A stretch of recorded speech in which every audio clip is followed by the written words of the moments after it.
Welcome to Get Your Bell Rung, a pro wrestling podcast. I am KG. Guys, this is the debut of season 2. It was a full year since I've started this in October of last year. Time has completely flown by. We are now on our second year, and I know you guys may be confused. You're saying, wait a second, this is Thursday. Why is Bob Cook on? He decided to grace us with his presence tonight to talk about AEW Dynamite. But before we get into that, we have a new face, a gentleman who has a great wrestling radio show. His name is Michael McCurdy. He goes by the Grizzle Vet. Tell us about yourself there, Mike. Oh, there's not much to say, man. You're on a podcast, so you better figure that one out. Like you said, man, co-host of Wrestling Memories on Pioneer 90.1 FM KSRQ out of Thief River Falls, Minnesota. You can stream that live at radionorthland.org every Sunday at 12 noon. The Cooker, Mr. Cook himself, has been a guest on our show in the past. And you mean a real radio show? Holy crap. A real radio show, yes. You were actually on FM radio. Wow. It's not a podcast. We are on FM radio in Thief River Falls, Minnesota. I understand it's a small kind of college town, so all the local businesses run the station over there. So somebody's listening to me on Sundays at noon in Thief River Falls. As I like to say, I'm a celebrity in Minnesota. Yeah, there you go. And speaking of Minnesota, before we get into it, I want to make this awesome announcement. On March 14th of 2026, I will be holding, along with North Star Wrestling, we will be holding a wrestling fundraiser in Anoka, Minnesota at the Anoka Ice Arena. And what's awesome is we are doing this for a 501c local nonprofit organization called Positivity. Now, what this organization does is they actually get dogs from when people have dropped them off, or they've kind of been forgotten about. They take these dogs in, they train them to be service dogs, and then they get them to first responders and veterans who are now disabled. This is something that I'm so proud to be a part of. I'm an animal lover. I absolutely support our first responders and our veterans. So this is exciting. The Pit Bulls, Pit Bull number 1, Gary Wolf, will be involved, and Bob Cook himself will be coming. Here's a dog. I got a dog. Hello, Georgia. That's Georgia. I have a cat. He's back there. Yeah, I have 3 Aussies, man. The biggest one is 100 pounds, and he thinks he's a lap dog. He literally sleeps on my lap in my recliner, but you'll go to bed every night. I wish I could find something that weighs about 100, 120 pounds that would sleep on my... Never mind. But this is Thursday night, which means we will be talking about AEW Dynamite. And guys, after we get done talking about AEW Dynamite, we are going to go into discussion and talk about Halloween Havoc. It is October. We're a week and a few days away from Halloween. So this would be the perfect topic for us to be talking about in regards to things within professional wrestling, within the history of professional wrestling. Let's get into AEW Dynamite. We had an opening segment. The show kicked off with a video package recapping the high points of AEW's Wrestle Dream. The package was okay, but just like I say with WWE, they go to the packages so much during the shows after you've watched it. It just kind of eats up time for as far as I'm concerned. But go ahead, Bob. Very few people watch the actual show, even though they don't get a lot of people watching Dynamite. A lot more people watch Dynamite than pay that $50 to watch their show. $39.99 if you already have HBO. Oh, well. Okay. Well, streaming, those supposed free streaming sites, I haven't paid for an AEW pay-per-view in like 3 years. You're going to have to send me a link to those there, mister. I will do that. I've been using the same link for 3 years, man. Nice. Maybe I should admit that on live air here, but yeah, I don't pay for that. Is it one of the links, and we're not going to mention the name of it, but is the one of the links that you kind of have to watch on your phone? Because I have a link that's sent me, and I have to watch it on the phone, but nonetheless, I'm You still can watch it able to on your watch it. phone. You can watch it on your computer. I have a 75-inch screen smart TV out in my living room. Oh. Go to the internet on that and watch it there. So Could Huh? mirror it from your phone to your TV? that I do not know. Oh. That sure, but like I said, I have a smart TV, so it has an internet browser built in. So I just have it saved as one of my favorites and click. There we go. Well, you host a radio show. You got all the luxuries. Yeah, you do. Got to keep up on the world, you know. Next, they talked about the AEW Women's World Tag Team Championship tournament. They revealed the bracket. Good for AEW for finally getting titles to represent a tag team in the women's division. The only issue is they really don't have any real tag teams. They're kind of having to throw people together. Go ahead, Bob. Penelope Ford and Megan Payne. I'm voting for them. Yeah, I was surprised, and we'll get to it, that they actually took the loss this week. Then we go to the first match, which was the Ops, Samoa Joe, Shibata, and Powerhouse Hobbs. And for those who watched the pay-per-view, we know that the Ops turned heel on Saturday. Now, you know, they had Samoa Joe turn heel against Hangman Adam Page. And I wonder, did they do this just to have the Hobbs be heel to face the Hurt Syndicate, since the Hurt Syndicate was baby faces? When did the Hurt Syndicate turn baby faces is what I want. Because I don't understand AEW TV a lot. I mean, I'm going to admit it. I watched it, and I told you I watched the show for the first time. This is the first time in probably over a year I've actually watched a complete episode of AEW Dynamite. I'm the guy that gets the results, and then I go, okay, I want to see that. Let me fast forward to that. Oh, Tony Schiavone's talking. Let me fast forward through that. Oh, yeah. I'm that guy. But I watched the whole show. I did this for you, man. I watched the I entire appreciate episode. that. It can be tough. It can be hard to watch, 2 hours. But to answer your question, the Hurt Syndicate has never really been heels. They tried to make them heels. I think that's why they put MJF with them. That lasted, maybe 2 minutes, basically. And they turn them back into being baby faces. They've not been able to get the fans to boo these guys.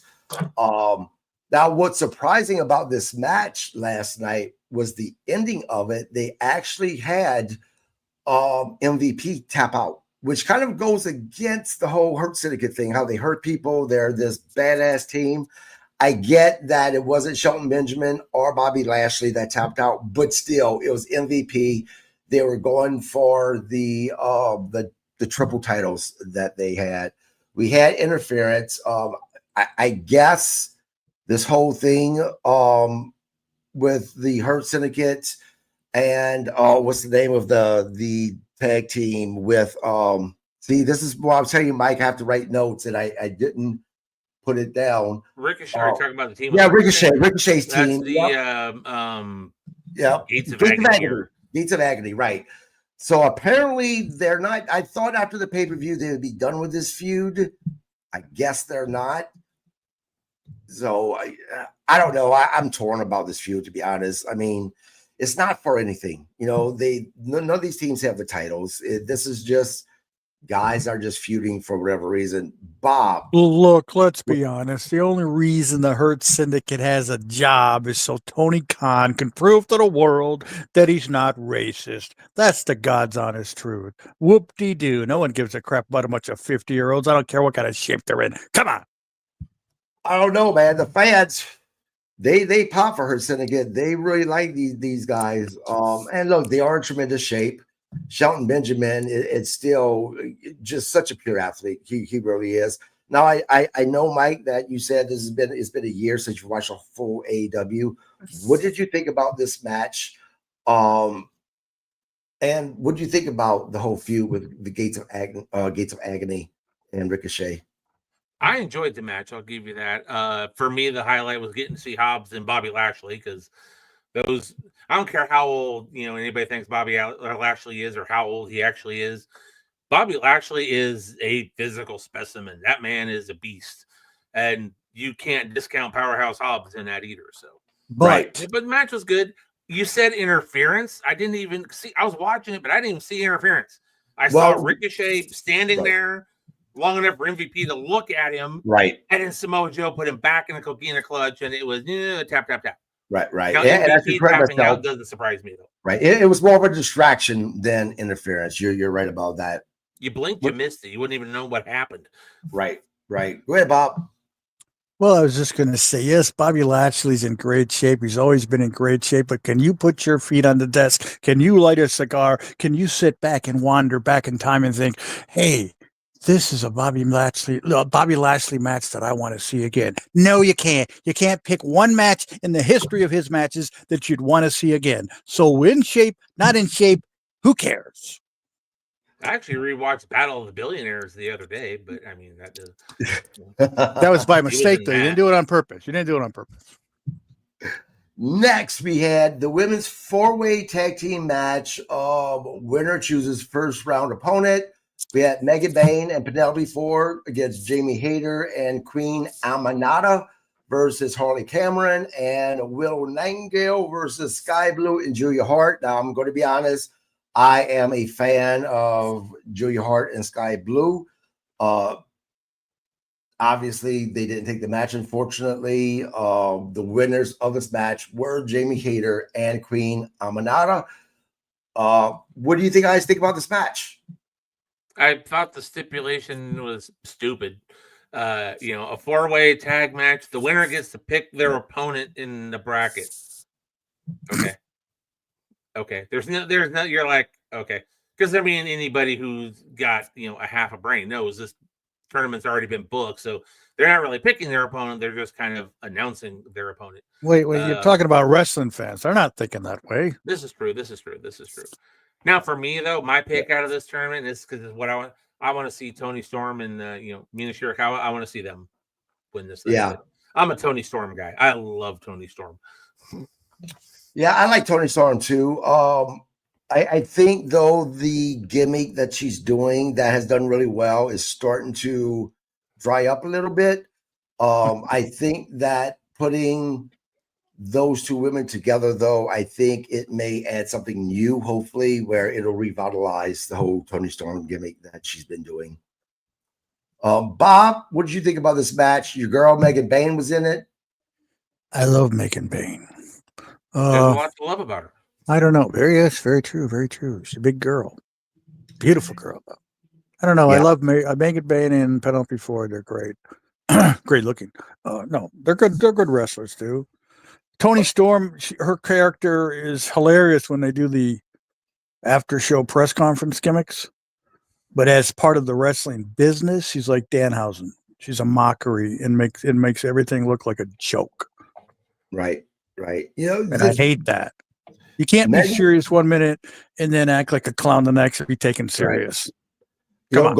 Going back to Megan Bayne, I think that they really have squandered her talent. She should have been in the beginning. She was this monster, basically a female monster that couldn't be beat. I think that putting her up against Monet as soon as they did was way too soon because she took a loss. And it seems ever since that match, she's been taking quite a bit of losses. And I think that she should still be one of the women that is kind of undefeated right now. Yep. Just my opinion. Next, we go to Kyle O'Reilly versus Jon Moxley. This is a match I could have gone without, only because I'm not a big Jon Moxley fan. I'm really not. I think, in my opinion, he's overhyped. I think, what legend did they just compare Jon Moxley to? Harley Race. Yeah, oh Harley my God, Race. are you serious? You have not heard about this, Bob? No. Tony Khan. There is nothing about Harley Race that can. Right. Oh yeah. Tony Khan made the statement in an interview on Busted Open Radio that, in his opinion, Jon Moxley is the modern day Harley Race. Holy crap. Tony Khan doesn't know what Harley Race is then, or even who Harley Race is. I remember when they compared Jon Moxley to Terry Funk, and I almost threw up. Right. It's ridiculous. Number one, Harley Race was was a badass inside and outside the ring. He was not a man to be messed with. John Moxley, you just can't take him seriously at all. I have a problem taking John Moxley seriously. I like Kyle O'Reilly, but again, just because he was in with John Moxley, this was a match I could have went without. Kyle O'Reilly defeated John Moxley in it was a disqualification. John Moxley hit the referee as he apparently was about to tap out. The referee was going to tap out. Oh, Moxley new concept. Yeah, Moxley was going to tap out. Next, we had, to me, in my opinion, the match of the night, which was the AEW Unified Championship match, Okada versus Bandito. This was a hell of a match, man. I really enjoyed this match. I knew, though, that Bandito wasn't going to win that title. What did you guys think of the match? I enjoyed it, but that actually wasn't the final of it. You're missing a couple things. No, I said that was the match of the night for me as far as match of the night. Okay. Yeah. I was like, we kind of skipped a couple segments, especially one that I really want to tear into for a few minutes. But Yep. Oh no, the match was good. Unfortunately, I had the Jim Cornette syndrome on this, and my DVR cut off like the last 5 or 6 minutes of the match, so it ended at like 9:00. I gave it 5 minutes extra, and it still went over. So Right. I actually did not see the finish of the match. What I saw was good, but I didn't get to see the finish. Right. Actually, you know what? I am missing a couple of matches though. For some reason, my computer ate it. Next, we go to the Mercedes Moné 12 belt celebration. Calling herself Ultimo Moné. Yeah, this was just a waste. This was a space filler. I mean, you had Harley Cameron out there with her puppet. Monet put the puppet in the cake, which led to Mercedes Monet's face going into the cake because she was attacked by not Stratton. Chris Statlander. Yeah, Chris Statlander. Thank you, Chris Statlander. Again, this was just a space filler as far as I'm concerned. It really didn't lead up to anything much. This is one of those things that I fast forward through. I never watch these segments. One, like you said, space filler, kind of a waste of time. Two, though, for me, I have said this many times before, Mercedes Moné is a failed experiment in AEW. And how this girl, and don't get me wrong, I liked, Sasha Banks, WWE. I didn't mind her, but I don't understand the 12 belts. She has 12 belts. She now has guys that walk down to the ring in tight pants and no shirts on holding her belts. So the guy holding the pink butterfly belt just looks amazing. But 12 belts, and now they're comparing her to Ultimo Dragon. I'm sorry. The only comparison there would be is the fact that they can say that, she has 12 belts and he only got 11. If they're comparing her in the other way, like, wrestling style, no. That's just, and like I said, I would have skipped this. I like Harley Cameron, but I think the puppet is stupid. They put the puppet's face in the cake, and then Statlander comes out, put Monet in the cake, and then slammed her through the table. So, okay, fine, because we know Statlander is defending her title against Mercedes at Full Gear. If they put belt number 13 on Mercedes, good God. She didn't win against Toni Storm, thank God. She doesn't need 13 belts. She doesn't need 12 belts. But she had a hell of a match with Toni Storm. She did. Then, of course, we had the most amazing, reversal of all time. That fool. Wait a minute. I'm going to have a minute. I'm trying to remember that. Oh, yes. Yeah, I'm sure everybody remembers the, He was more wonderful. Shit. Wonderful. But now, I said this was a whole bunch of nothing. I mean, I guess it was something. It led to Mercedes Moné and Chris Statlander facing each other at Full Gear. Well, Statlander had already accepted the challenge beforehand, then she came out for this. I just don't understand the Mercedes Moné experiment or fascination. Especially 12 belts. I think at one point, just a few months ago, she had like 3 or 4. Now she's got 12. It's like every indie group in the world wants to put their belt on her because it's exposure. Was this the AEW and the indie promotions that are kind of affiliated with AEW. Was this their attempt for them to have a record broken, being that WWE had John Cena break the 17 or 16 time championship record? Do you think that's what this was about? I would think they would try to break a record with somebody better than Mercedes Moné. It doesn't matter how many belts you got. You know, Cena was a 17-time world champion. Okay, Ric Flair was a 16-time. Harley Race was an 8-time NWA world champion. Right. We're not going to compare Mercedes Moné to any of those. I mean, especially since Moxley is the modern day Harley Race. I don't know. I don't think it's a response to it because it's two totally different type of things. But, you know, when Ultimo Dragon had 11 belts, even some people might have considered that to be overkill. But at least he was a talented enough wrestler to make it believable.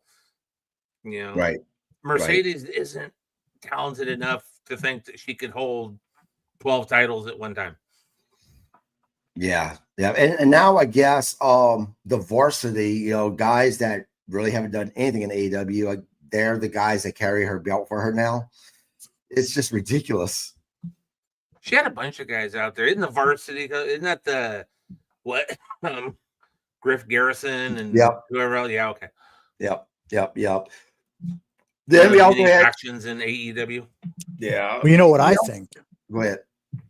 I think the whole Mercedes Moné thing at this point is just a rib on all the people bitching and moaning about it. That's what I think. Could be. I mean, look, you know, when people say that Moné sucks in the ring, I disagree with that wholeheartedly. Me too. I'm not going to say she sucks in the ring. She had great matches back when WWE with Bayley, with Becky Lynch, with Charlotte Flair. Some amazing matches. One of the Hell in a Cell matches with her and I think it was Bayley is one of the best Hell in a Cell matches of all time. Right. Go back and watch it. Yeah. No, I agree. And, you know, it was a little bit of a rocky start for her when she first came to AEW, right? For whatever reason. But I think that she's gotten so much better in the ring for AEW. So when people say that she sucks, I ignore it because I don't think that she sucks in the ring. Not to mention, you know, those who are non-professional wrestlers, I tend not to listen to them when they say someone sucks because my thing is unless you can get into the ring and do it better, I don't want to hear it sucks. You can say you don't like it, it's not your cup of tea. You know, we're entitled to our opinions. I won't ever say a professional wrestler sucks though. But I mean, you know, I enjoy her matches. I really do. It's the whole, you know, the amount of belts that she has is just kind of taken it away from me from really investing into her run in AEW. Kurt DeBoer, the Walking Dead man, says, hello, guys. Thanks, Kurt, for joining in. Next, we have Darby Allin in the ring talking about what he's going to do for AEW or what he would do for AEW. Unfortunately, this feud with him and Moxley's not over with either. What? This is a feud that I wish would be done. I really do. What can they do with it? He came out and he said, "As long as the Death Rider's there, I'll be right behind them." You know, this isn't over and all that. And one, Darby's not the best on the mic, but you know, I'll give him credit.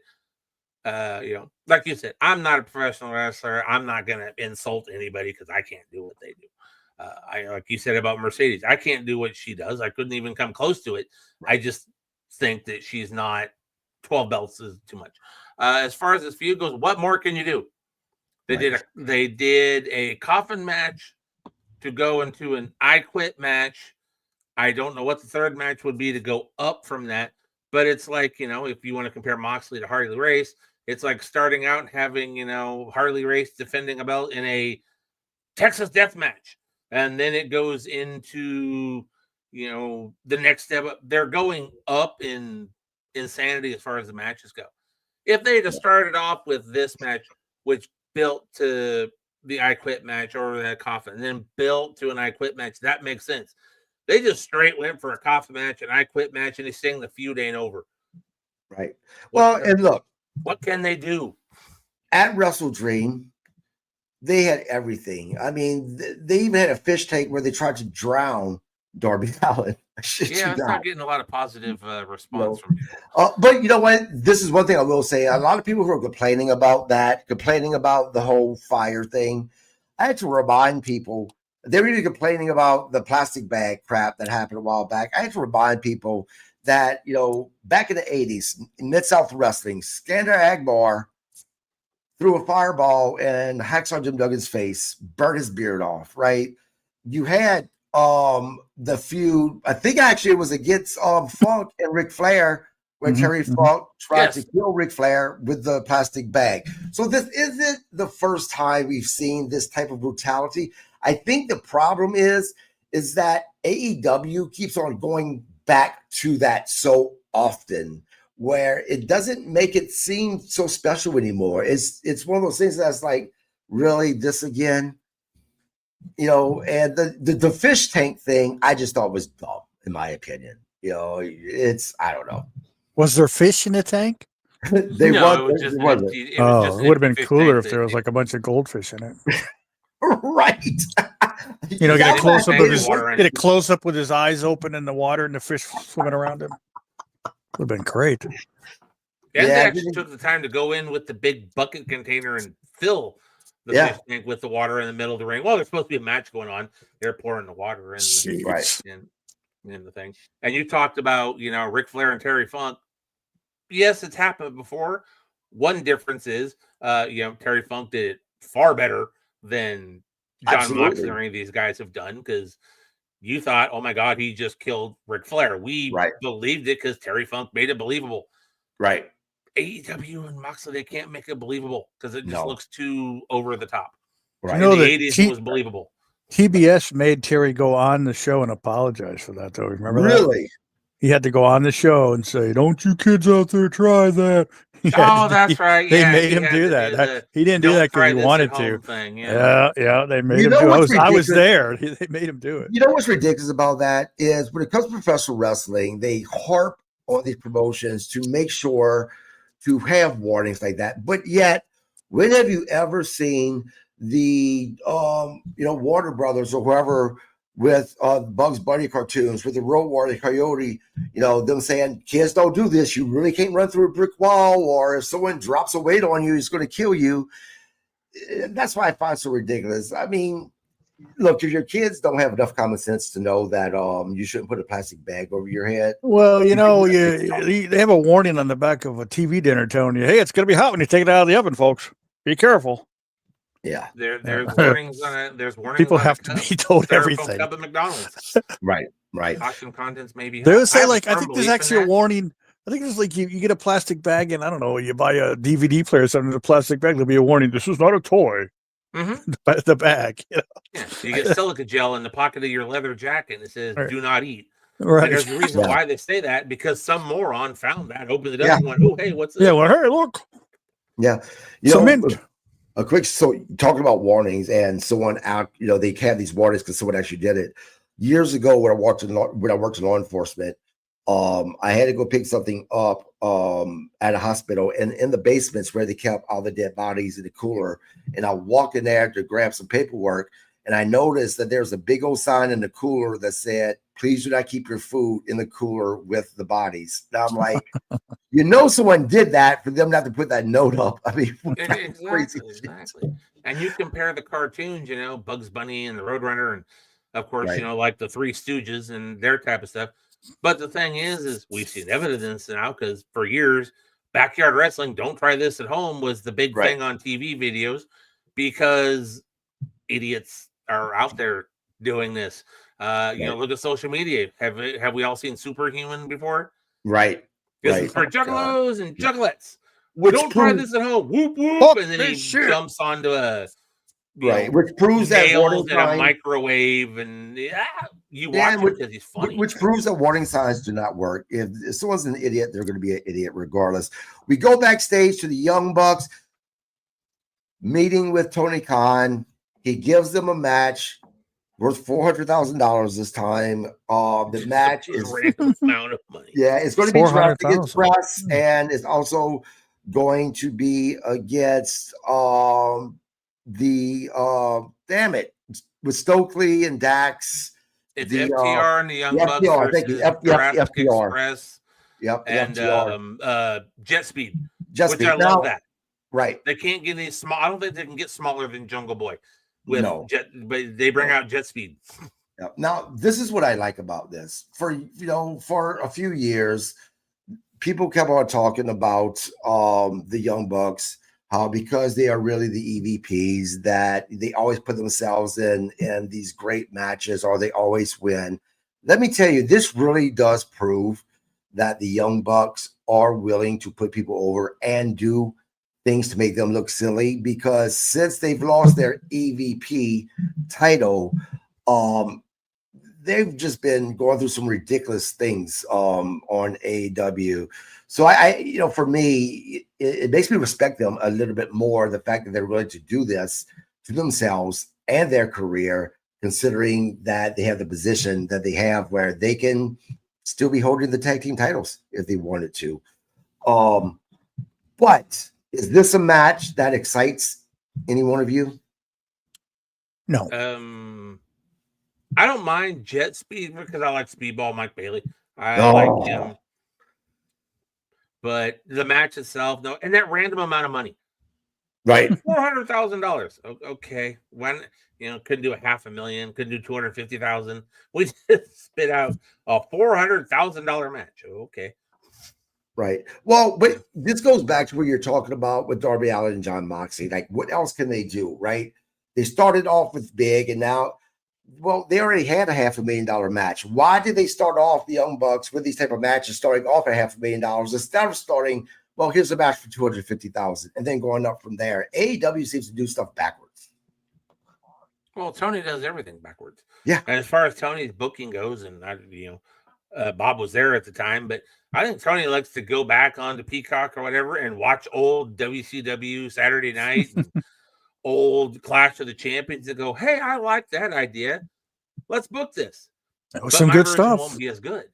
Because when the Death Riders first came out, look at them, for example. First thing I thought of was, it's like the New World Order. Yep. It's a bad version of it because it's not and done absolutely nothing. But I do like Marina Shafir. She's hot. I do like Marina. I'll give you that one. Well, but I'm just saying, no, it's like Tony Khan doesn't really have an original idea. Blood and Guts is just War Games. Right. Well, the only thing he's done original that I liked has been Stadium Stampede. But that was the original one when they're actually out on a football field. Yeah. Tony Khan's right, did a bad version of the NWO with the women's division whenever it was Tony Storm and it was Paige, or whatever her name was, on AEW. Saraya. Yeah, Saraya and a couple of other women. It literally was his version of a female NWO, and it failed like miserably. It really did. And you're right. Tony Khan does not have an original idea, but in all fairness, it seems like we've got to the point in professional wrestling where it's hard to do anything original because so much has already been done throughout, 60, 70, 80 years now. Well, I got two letters for you. AI.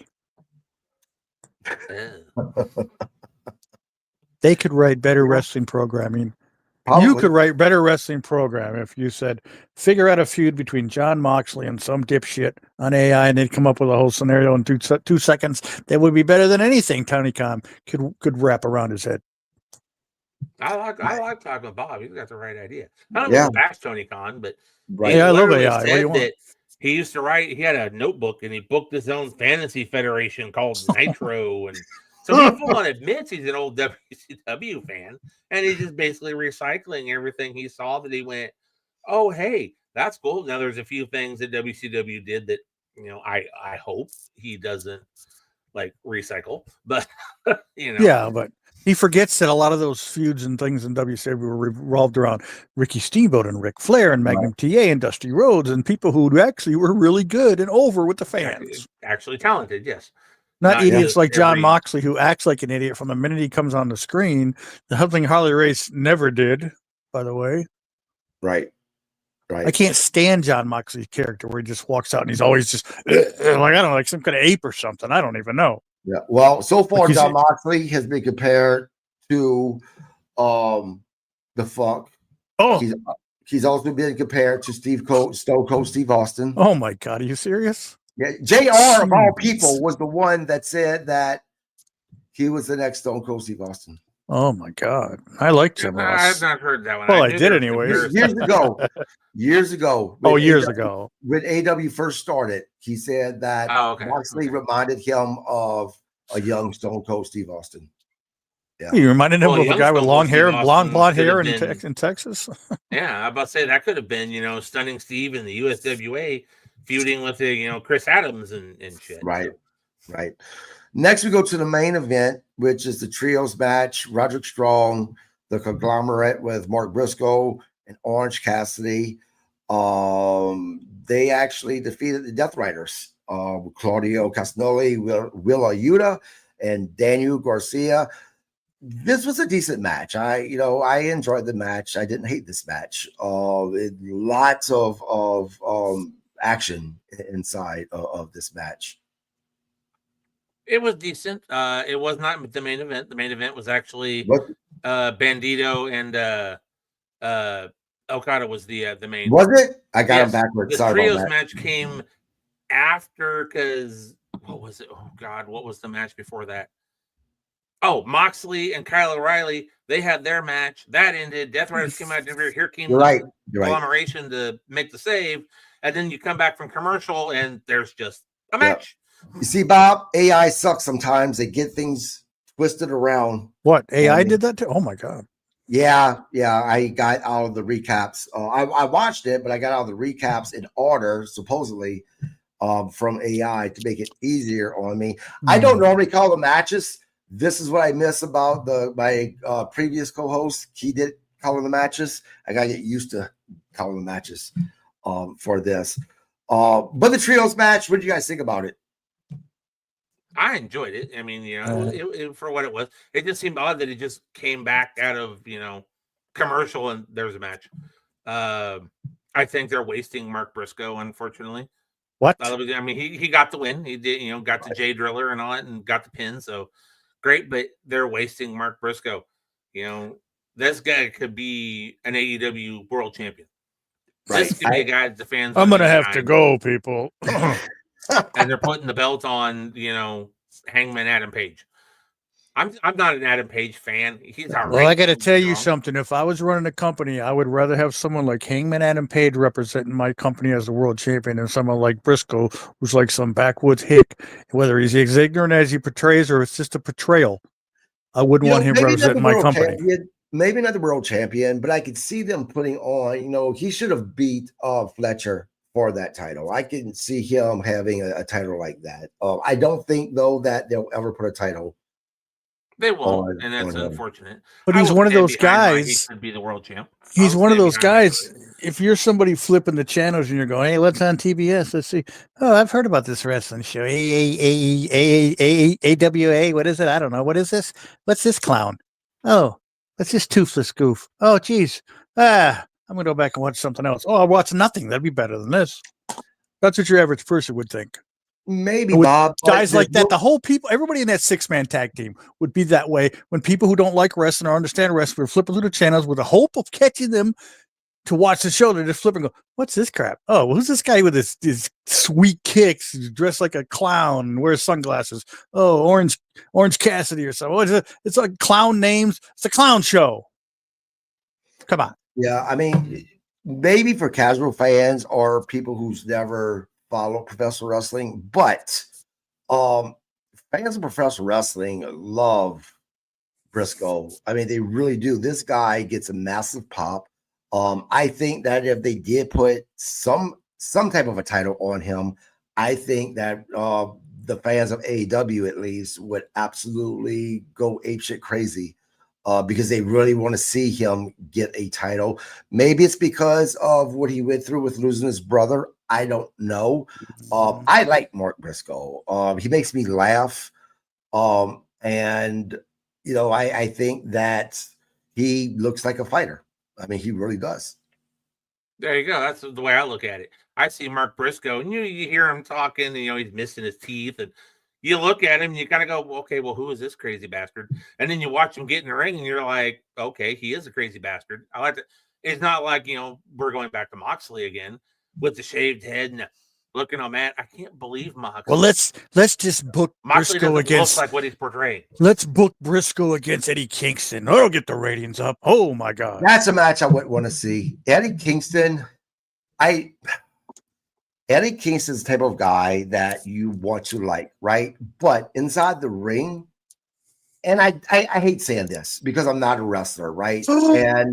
But there's a point in time that you have to admit, even if you're not a wrestler, that you have so many botches before you have to start calling it out. And Eddie Kingston, I mean, there's something always goes wrong in this match. Well, that match where they had him beat the big kid. What's his name? Big Cash or Big? I don't know. What do they call him? What do they call him? What do they call him in AEW? It's not Big Cash, is it? Big Bill, yeah. I mean, that finished it. I mean, come on. Eddie Kingston never should have beat that guy to begin with. That guy could be a star if they use him right. Oh, my God. Yeah, but Big Bill still sold it.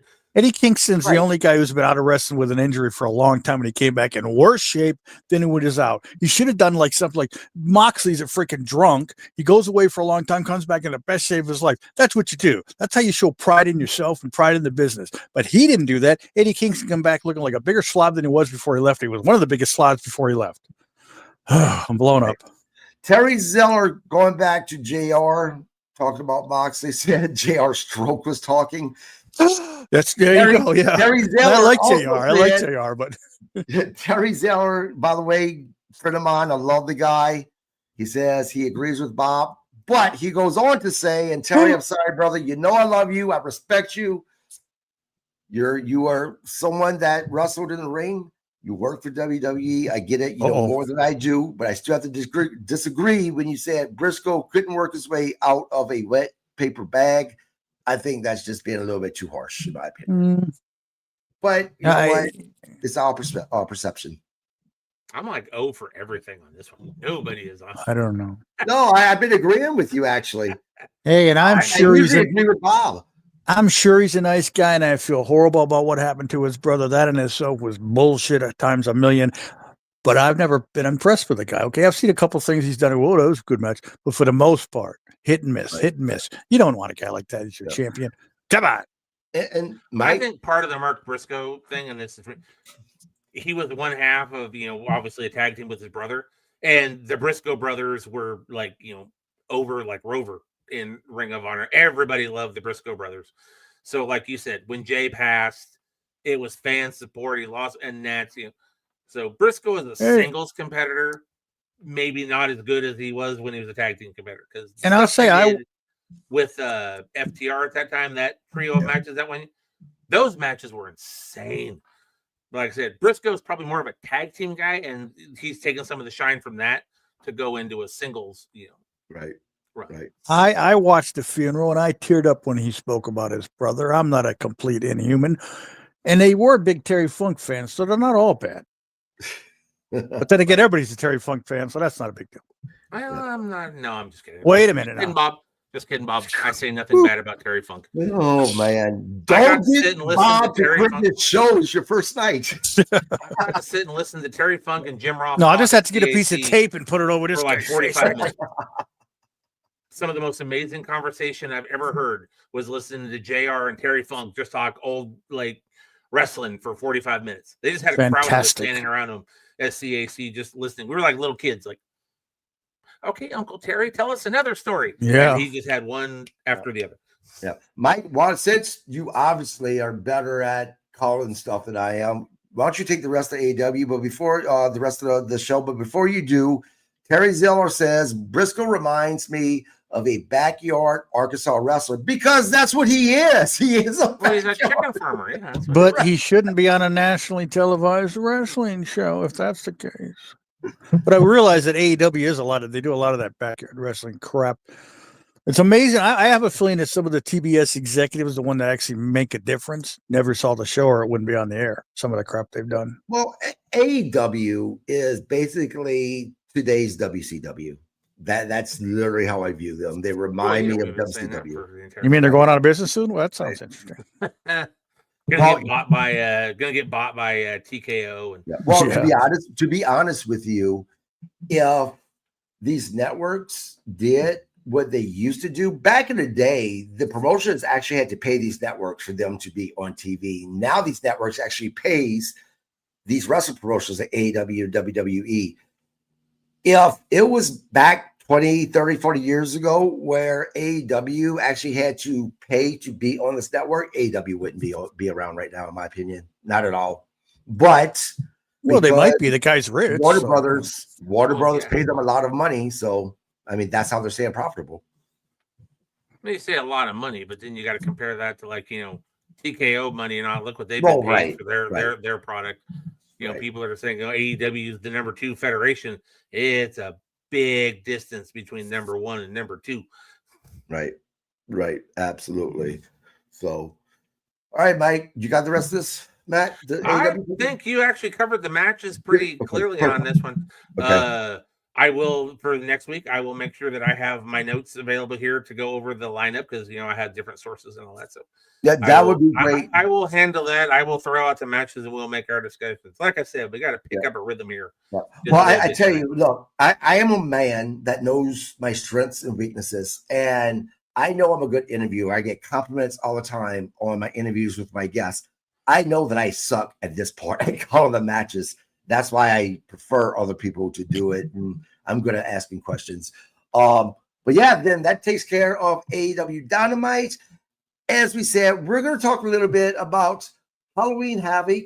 It was funny I was thinking about this with Halloween Havoc. I actually didn't watch Halloween Havoc until it came out in the wrestling libraries of WWE, because when Halloween Havoc, their first pay-per-view, debuted in 1989. Yes. I was still young.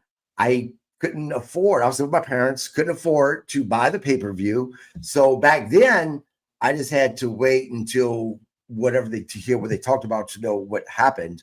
I have gone back and watched most of Halloween Havoc, though. This was one of WCW's pretty big pay-per-views, right?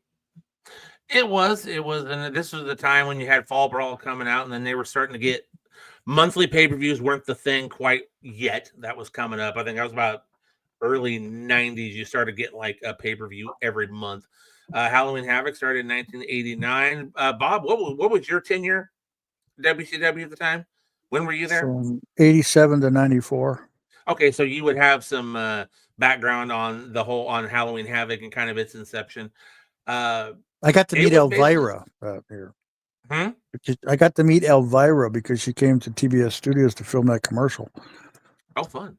How was that? Yeah, it's quite enlightening. I'll bet. I remember she has really big eyes. She has. Have you seen a picture of her lately? Still looks pretty good. She does. She's aged very, very well. She really has a podcast, or I saw her on a podcast. I don't know. Yeah. She owns the rights to Elvira, like anything that's done. She actually has a team of lawyers that if someone puts something out of Elvira, like copyright or not copyright, but bootleg or something, they go after her. Yep. That's awesome. Yeah, they had a what was it? Vampira, and she jumped. Her legal team jumped on that one. Stuff like that. So there's actually kind of an interesting thing. She owns the right to Elvira. Of course, obviously, if you're an old school like comic book collector, you remember Vampirella. There was a time when people had that, but there's a distinctive line between Vampirella and Elvira because Vampirella is actually a vampire. She's a female vampire, but they actually went through before she got the rights to everything for Elvira to distinguish what the differences were, so that they had the right copyright in case somebody, is it more copy of Elvira or is it more a copy of Vampirella? Interesting. So the era for WCW with Halloween Havoc went from 1989 to 2000, according to the research I did. If that's Terry Funk and the Great Muta against Ric Flair and Sting with Ole Anderson and Flair's and Terry's corner and Bruno Sammartino and Sting's. Bruno Sammartino. That was the throw the towel in, right? Like Ole threw the towel in. Yeah, that was the main event of the first one. Halloween. Remember Muta put the thing out with his spit? Yeah. The mist. His cage caught on fire. It was the Thunderdome cage match. It was the electrified cage that I think the very beginning of the match is when it caught on fire. So Muda climbed up and Yep. did his That mitts was and cool. spit it out. And there was no electrified anymore, so they had to kind of skip that portion of the program because they didn't have all the least they bells proved and it. whistles and technicals. At least they proved it was electrified. There you go. They did prove it. But yeah, no, Halloween Havoc went from 1989 to 2000 because obviously, you know, WCW sold in 2001. Then there wasn't a Halloween Havoc for 19 years. Right. They brought it back in 2020 as a NXT special on their TV show. It wasn't even a pay-per-view. It was a TV. Did they already do it? Was that this week? That their Halloween Havoc is this Saturday. Streaming on Peacock. But the first 3 with NXT were television specials, just part of their weekly TV program. They just called it Halloween Havoc, kind of like, you know, Tony Khan's got whatever he's doing next week as a version of his TV show. It didn't become an actual PLE until 23, and then it became streaming on Peacock with things. So before that, it was just a television special. But yeah, no, the original run was 89 to 2000. The last 5 of those actually were all in Las Vegas. Right. Now, going back to 1996, one of the big matches that's considered, you know, one of the most memorable moments for Halloween Havoc was actually the Giant versus Hulk Hogan. And the reason they have this as such a big moment was because there was a double turn between the two. And that was exactly my reaction, Mike, when I read that was, you know, I love Hogan, don't get me wrong, but I really was never a fan of a match between Hogan and the Giant. That just wasn't. Was that when they had the monster trucks on the roof? They had the monster trucks on the roof. That was cool. I thought that was cool. And then Hogan won that, and then they got out and were fighting. And he had Hogan in the choke hold. And for some reason, they tried to say, oh, the Giant needs leverage, which I thought was great because he's already taller than Hogan. Got up on the ledge of the building, and Hogan broke the chokehold. And Coble Hall. And then fell. And everybody was like, oh my God, we need medical assistance. Oh my God. And then he came out, no scrapes, no bumps. And his hair was wet like he fell in the river. Yeah, no nothing. He just came out for the match. Hogan, like, didn't we just see you fall off the roof of a building just a few minutes ago? Oh my God, he's dead. And then he just walks out like, hi. Wonder how they got those monster trucks on top of that roof. There was a crane, wasn't there? I don't know if it was a crane or they had an access ramp that actually went up the side of the building, because it wasn't like a normal side. It wasn't a normal building. It looked like they actually had a huge, you know, kind of arena thing for doing them. And so I don't know. And it was a cool gimmick though. You know, they had like a monster truck game for computers back then where they had those trucks in it, like the Hulk truck and the Goldberg truck. And they had a video game for was it PlayStation? I think it was, that actually had like you fought with like cars. I don't know what WCW or WWF, but it was. I think it was WWF. Cars. Yeah, they actually had like battle cars and things like that. Yeah, I remember that. Bob, let me ask you this. Now, I know that, you know, All Talent wants to be featured on one of the big pay-per-views or PLEs, right? I understand that. But back then with Halloween Havoc, was there that competitive nature among the talent to be able to be featured on Halloween Havoc? I honestly can't remember, or, you know, I didn't pay attention if there was, you know. Yeah. Yep. Another big moment, we briefly talked about it, both in 89 and in 1990, we had Sting versus Ric Flair. Those matches were always great between Sting and Ric Flair, in my opinion. I personally can't remember a bad match between the two. Maybe you guys can. I have a bad memory. No, I mean, if there was, the worst match might have been maybe the last match on the last Nitro, maybe. I don't know. I don't remember it. But I remember Flair, he had a shirt on the whole match. And he had a shirt on the entire match because he was not in shape. I understand that. So he had a t-shirt on, and it was slow. It was right, kind of like, and they just tried to copy what they did in, and I don't blame them. I mean, I think it was one of those things where they didn't know what the future held. yeah, Right. if you got something to go, you don't go back to it or whatever. And we all know whenever Sting faced Ric Flair, you wanted to see, there were certain spots you wanted to see. So Right. I mean, Flair I don't would know do how. the chops, and I don't know. I don't know how many of people. Go ahead, Bob. I was just going to say, I don't know how many of them were smartened up and how far in advance for that to happen that night either. Was it that night and Shane McMahon walks in and they go, hey, we took over the company? I mean, I don't know how that, that could really They affect you. found out about the deal to take over that it was being sold when they got, because there was a talent meeting like right Okay, see? before Nitro. So they found out the day of That the can talent literally meeting that, we're being suck the sold. life out of your whole Mhm. world. Because everybody saw Shane there with, I think Shane was there, Pritchard was there was a couple of WWE executives with him, and nobody knew why they were there. They're like, well, what's going on? And then, they'd heard the rumors because obviously it was all over the internet. Right. But they Now, found out like the night of the final Nitro that we've been sold. I have to imagine that, and I could be wrong, but for myself, if I was in the position of Ric Flair or Sting, I personally would have not wanted to go out there and really have a 5-star match and risk myself getting injured because you didn't know what the future held after that. So I imagine that in a way they're also trying to protect themselves and their career for going out in a match and giving it all. There's always that risk of getting injured. Or do you disagree with that, Bob? I don't know. I mean, in my mindset would have been to go out there and shine, and they would have no reason not to say, "Hey, I don't know who we're taking, but we're definitely taking them." Right. Not that they didn't know ahead of time. Not that they didn't know that Flair still had it. If he got his head right, and Sting still had it, he was still sort of in his prime at that point. So who really knows what was going on? I don't remember the match in my mind. The only thing I really remember is them hugging at the end with Flair probably tears in his eyes. Yeah. Yeah, they hugged, and then the actual main event of that was what, Booker T and Scott Steiner, I believe. Yep. Yeah. And Booker T he won the title. Yep.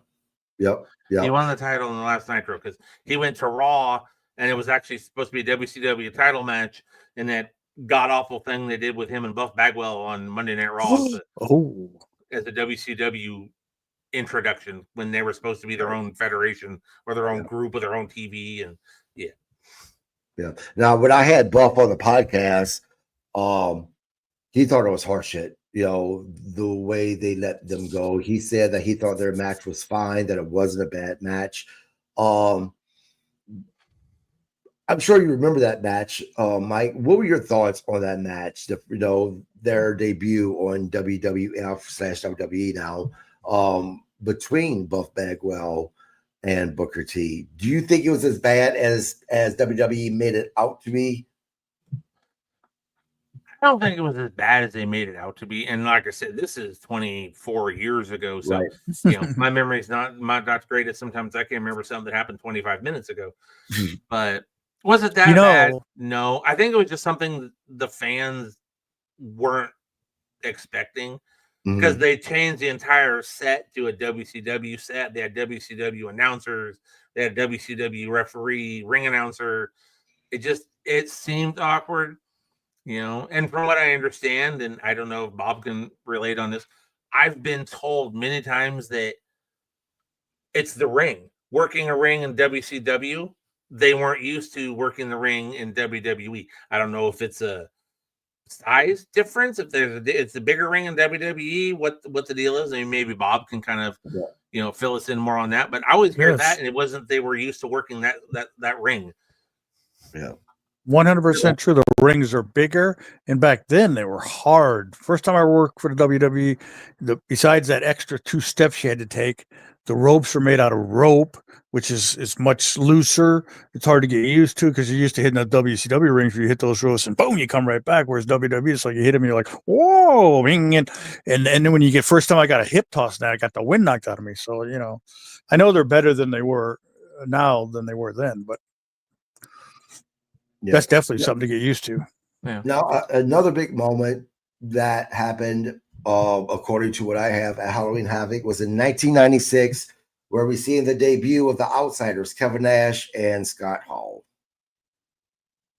They had been, obviously, that was their Halloween Havoc day because 96 was when the whole, and it was getting started there. So they'd already done their thing by then. But yeah, no, Halloween Havoc 96 was their first one. The main thing about Halloween Havoc is not like the history of it, because it's just a standard pay-per-view. It's in October. But it was some of the matches that came out of it. Right. Is big thing. You talk about, the Outsiders, Eddie Guerrero, Rey Mysterio. People still look back at that as like one of the classic, lucha matches of that time, because and it was right. It was Eddie Guerrero, Rey Mysterio. I don't think you could go wrong with that combination. DDP and Goldberg.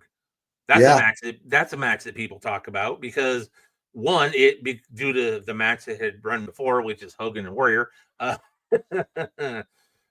it went over, and they ran out of pay-per-view time, because pay-per-view at that point in time, you had till like 8 p.m. and then it cut off. You were done. And they went over. So the match wasn't over. The satellite feed ended. You didn't have the replay yet. They weren't doing the replay as part of your package, so nobody saw the match. So they aired it on Nitro the next night for the fans that, missed it on pay-per-view because of the feed getting cut. But it was probably, a lot of people say, one of Goldberg's, Eddie Malenko, they'll say it was one of Goldberg's best matches. And it was a great title match. Him and DDP tore it up. That's one of the matches people remember from Halloween Havoc. Unfortunately, it's kind of overshadowed by the horseshit thing that happened beforehand, which is why they went over. And that's that Hogan Warrior 2, rematch with, this, that, and the fire paper that Hogan couldn't light to save his life. And that was garbage. The perils of live television. Yeah, well, the perils of live television, I don't think anybody was clamoring for the Hogan Warrior 2 rematch. Yeah, but why wouldn't they, though? Because the first match was great. It was a great story match. Why wouldn't people want to see the second one? They don't know the difference. Wrestling fans are idiots. I would say they weren't interested in it because it was so far apart. Wrestling fans watching, Halloween Havoc at that time, it was, however many years ago, but I don't think people remembered it. What? It was like in what? The first match was like 1990, was that? Like 6, 7 years later? How could you not remember? Well, of course, it was a different company, though, so, who knows? Different company, yeah. And that was back when, you were a WWE fan, you were a WCW fan, and, the crisscross and whatever wasn't happening all that point in time yet. But I was always a pro wrestling fan. Yeah. Oh, me too. I'm a guy that'll turn on YouTube and go find an old match from it's an archive called the Chicago Wrestling Club, and it's from the 1950s. And you see the fans out there. Well, not even fans, the people, the audience watching the match. The men are in suits and ties. The women are in dresses. They're sitting. They're all smoking. They're sitting at tables because it's in like and it's not in a wrestling arena. It's in like a ballroom. Ballroom. That's the word I'm looking for. Yeah. And the matches would go like 45 minutes because they were. Don't give Donald Trump any ideas. It was grappling, which was the great part about it. Right. You'd see him put a guy in a headlock for 15 minutes and just be fascinated. The fans back then, you're talking about the 50s, right? The fans back then remind me a lot of the fans in Japan when they're watching pro wrestling, where they are well dressed, or at least they used to be. They're sitting down, they applaud. Very different, but that's what that crowd reminds me of. You're talking about the fans back then in the 50s. Japanese fans always confuse me. Like, I love watching Japanese. Don't get me wrong. I'll watch, New Japan. I watch Wrestle Kingdom and all that stuff. I don't watch it on the weekly, but it's they're sitting there and they're just quiet. And then you do the series of the chain of events that they enjoy in the matches and the spots, and then they applaud. I always thought it, like, as a wrestler, and Bob, did you ever wrestle in Japan? No, I had chances, but I was like, cover your ears, a giant pussy. I hated to fly. Well, Robbie Ito, 20 hours to Japan. Robbie Ito, who is now going to be part of the podcast. Who's that? Robbie Ito, man. Shut up. Robbie Ito. But he was saying, we talked about that during an interview, and he was saying how he really enjoyed the Japan fans because they were so respectful. And some wrestlers, I guess, like that. Yeah, but you go back and watch the Funks against the Sheik and Abdul, or Bruiser Brody and Stan Hansen against the Funks, or Terry Funk against Stan Hansen or Bruiser Brody. The fans went crazy in Japan. Yeah. They do, yeah. I'm saying it's just that weird kind of cadence where then they applaud, and I would think for me as a talent that would throw me off because you kind of don't you feed off the crowd and what they're into, and it just seems like over in Japan you would have to have a whole totally different mindset. No, it's called being a professional. Being able to work against anybody in any environment and do it to the best of your ability, and if you're really good, that is greatness. Dory Funk Jr. Yeah, Nick well, I Bockwinkel, tell you those, what, those though, kind of people. Hey, Kevin Von Erich just came out during an interview and said this, and I actually kind of if I imagine put my shoes or put my feet in the shoes of the professional wrestlers during COVID when they were wrestling in empty buildings, that had to be tough. Even being the most professional person out there, just to wrestle in an empty arena, that absolutely had to be tough. Kevin said that he couldn't do it. I can imagine that a lot of wrestlers may have had that. What's he talking about? He did that during the dying days of WCCW. Yeah, He's working you. But going back to Halloween Havoc, back to Halloween Havoc. We're getting off topic here. Yeah, final question about Halloween Havoc. When WWE started doing it, of course, NXT does it. Do you guys believe that NXT doing it was the right call, or do you think that it should be one of the big PLEs for the main roster? I think NXT doing it's the right way. Yep. Because Halloween Havoc wasn't one of their major. It wasn't a Starrcade. It wasn't the Great American Bash. Slamboree became a big thing. Halloween Havoc was you look forward to it in October, but I don't think it was one of their like marquee shows. So I think resurrecting with NXT, and going back to old Halloween Havoc, you look at some of the concepts they did. We missed a few. You had the Chamber of Horrors, which that another god awful thing, but you had Spin the Wheel, Make the Deal, which they have then used obviously in WWE because they call it Raw Roulette. You spin the wheel in a picture match and things like that. But they've incorporated Spin the Wheel, Make the Deal into NXT, where you can kind of follow a little more, you can kind of get a little more into it. And WWE, it would be because they already have every god awful stipulation under the sun going in WWE. But no, I think as a event, I think NXT is the perfect fit. Same thing they do the Great American Bash. It's kind of the same thing. I think it's good, and it gives NXT something different. WWE already has their, they have everything. They've got Backlash, Mania, Rumble, Money in the Bank, Night of Champions. Now they have Crown Jewel. They already have it. Give a couple things to NXT, but not just give something to NXT. Give something to NXT that people remember. The Great American Bash. Halloween Havoc. A couple years ago, WWE did it, but they actually did a couple Starrcade events. And they used the Starrcade. I wish they'd bring back the Starrcade name and give that maybe to an NXT, but it gives them something to make them stand out a little bit. So, and it's not cheesy. It's not like Tony Collins, whatever he's calling the show next week. I cannot remember. But he's giving himself a Halloween show and all that, and it's going to be, and I'm sure Halloween Havoc will be the better event. But, I think it just gives NXT like a brand. It gives them something to make them, unique. Something stands away from there, and it's something to draw the fans in because they'll remember. Oh, I remember Halloween Havoc back. That's where this match, that match. So they'll tune in to watch it. I think it's a good marketing thing, if anything. Final question. Let me just say this. Go ahead, Bob. You mentioned the Chamber of Horrors. Let's all keep the legendary Abdullah Butcher in our thoughts and prayers as he's in the hospital battling some serious health issues. And he was supposed to be here in Florida this weekend. That actually, yeah. And he's a really great guy. And was always fun to work with. And I just want to say that. Yeah. I've got to meet him a couple of times now. You were in Vegas with him. Yep, in Vegas, in Kansas City.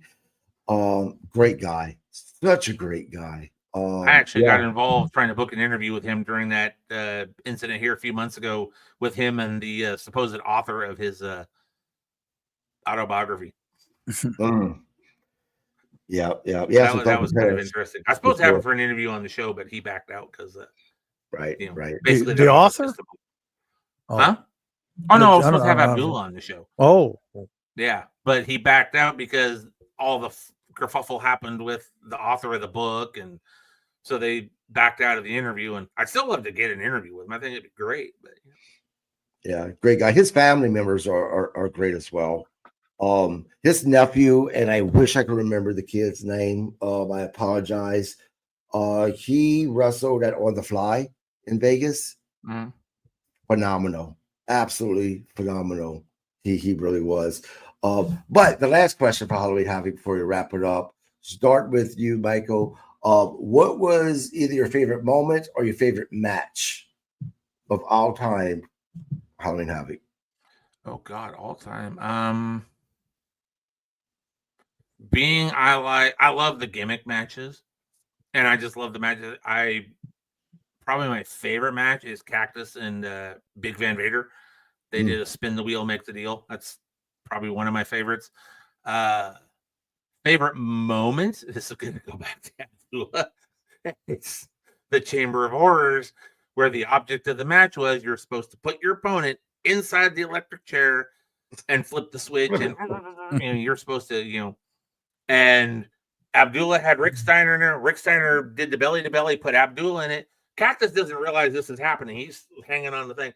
So he pulls it, obviously, and Abdullah sold it and then he woke up, which is great. He woke up from the electric chair, but Oh, Bob, what about you? Yeah, I don't remember a whole lot of them, but I have to go with the first main event at the first Halloween Havoc because I love Terry Funk. I'm getting that. I'm kind of getting that vibe from you, Bob. Well, guys, this wraps up our very first. Go ahead. I'm sorry, before I Go forget, he mentioned Abdullah the Butcher. I would like to, because here in Texas, it was kind of a major thing, and it was announced just a few days ago. We lost Bobby Horn, Sir Mo of Men on a Mission. Yeah. And I would just like to, send my condolences to family and friends. And I've met Mo, been to a lot of the shows that he ran around here. So here in Texas, it's kind of the big thing, because this has been where he's had the heart of his stuff for, many years and all that. So he's not hurting anymore. I mean, that poor man had the kidney transplant, dialysis, and pneumonia and a blood infection, and he fought as best he could. But yeah, condolences to his family. Absolutely. And Mo has his place. Yeah, absolutely. But yeah, this was our first episode, season 2. Bob, thank you so much for joining us. Grizzle Vet Man, I can't tell you how excited I am to have you on here with us on Thursday nights, and whatever other night you want to join us. You saved me tonight. You're a professional. I appreciate that. My notes were a little scrambly from AI. I guess I do a better job of double checking that. So thank you for that. I think that you absolutely help elevate this podcast 100%. I'm excited to do these Thursday nights with you, fans. We're going to be doing this on a regular basis, going over AEW, but then afterwards having conversations about different moments in professional wrestling throughout the years. That's something I'm very excited about. As you guys can tell, the Grizzle Vet here, he has a lot of knowledge about a lot of things that's happened over the years. So I really appreciate him coming on my little podcast. I really do. Guys, we will be back on Tuesday night to do a recap of Monday Night Raw. And then after that, we'll be back to doing our regular episodes on Tuesdays, Thursdays, and then Saturdays. Until then, you all have a great week. Again, Grizzle Vet, Bob, thank you guys so much. So long from the Sunshine State.